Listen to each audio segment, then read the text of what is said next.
Welcome to crypto market pulse. आपके साथ मैं हूं अयाज। क्रिप्टो मार्केट से आज की बड़ी खबरों के साथ चलिए देखते हैं आज के top headline.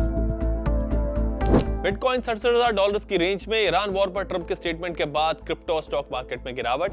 US retirement funds में होगी क्रिप्टो की एंट्री। अमेरिकन लेबर डिपार्टमेंट का proposal. Multinational brokerage firm interactive brokers ने यूरोप में लॉन्च की क्रिप्टो ट्रेडिंग। रिटेल इन्वेस्टर्स को मिला एक्सेस। ऑस्ट्रेलिया ने इंट्रोड्यूस किया पहला crypto regulation framework. Crypto sector के लिए बड़ा बूस्ट। बिटकॉइन अभी $67,000 के आसपास ट्रेड कर रहा है। पिछले 6 घंटों में बिटकॉइन करीब 2% गिरा है। ईरान वॉर पर यूएस प्रेसिडेंट डोनाल्ड ट्रंप ने कहा कि अगले 2-3 हफ्तों में ईरान पर यूएस तेज अटैक्स करेगा। ट्रंप ने कहा कि ईरान वॉर जल्द खत्म हो जाएगा, मगर कोई टाइमलाइन नहीं बताई, जिसकी वजह से क्रिप्टो मार्केट में वीकनेस आई। यूएस स्टॉक फ्यूचर्स भी नीचे आए। पिछले 24 घंटों में बिटकॉइन में करीब $90 मिलियन की लिक्विडेशंस हुई है और ईटीएफ साइट पर $87 मिलियन का आउटफ्लो रिकॉर्ड हुआ है। यूएस लेबर डिपार्टमेंट ने एक प्रपोज रेगुलेशन पब्लिश किया है, जिससे अमेरिका में रिटायरमेंट फंड्स यानी कि 401k प्लान्स में क्रिप्टो इन्वेस्टमेंट का रास्ता खुल सकता है। यूएस में लोग अपने रिटायरमेंट के पैसे 401k अकाउंट्स में जोड़ते हैं।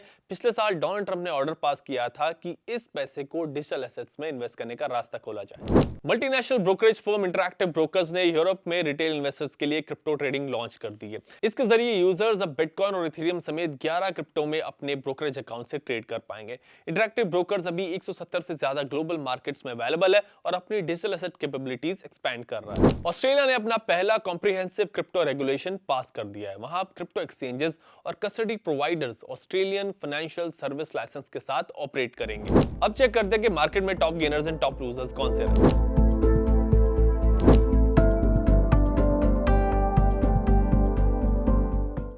अब बारी है रेजिस्टेंस एंड सपोर्ट लेवल्स की। बिटकॉइन का रेजिस्टेंस जोन है $69,000 से लेके $17,000 के बीच और सपोर्ट जोन है $65,000 से $66,000 के बीच।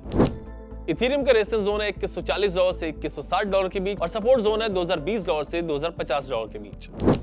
बीएनबी का रेजिस्टेंस जोन है $609 से $620 के बीच और सपोर्ट जोन है $590 से $597 के बीच। सोलाना का रेजिस्टेंस जोन है $89 से $80 के बीच और सपोर्ट जोन है $76 से $77 के बीच। XRP का रेजिस्टेंस जोन है $1.33 से $1.34 के बीच और सपोर्ट जोन है $1.28 से $1.30 के बीच। जियोपॉलिटिकल टेंशन की वजह से मार्केट अभी एक रेंज में मूव कर रहा है, जहां से दोनों तरफ के मूव्स पॉसिबल हैं। वैसे बिटकॉइन अपने $65,000 से $66,000 के बीच सपोर्ट के पास है, लेकिन अगर जियोपॉलिटिकल टेंशंस बढ़ती हैं तो बिटकॉइन पर भी सेलिंग प्रेशर पड़ सकता है। इस सिचुएशन में बड़े लॉन्ग पोजीशन लेना रिस्की हो सकता है। ऐसे में लॉन्ग टर्म के नजरिए के साथ स्ट्रॉन्ग कॉइन्स में धीरे धीरे इन्वेस्ट करना एक बेहतर ऑप्शन है। अगर क्रिप्टो पर आपका कोई सवाल है तो हमारे हेल्पलाइन नंबर पर आप कॉल कर सकते हैं।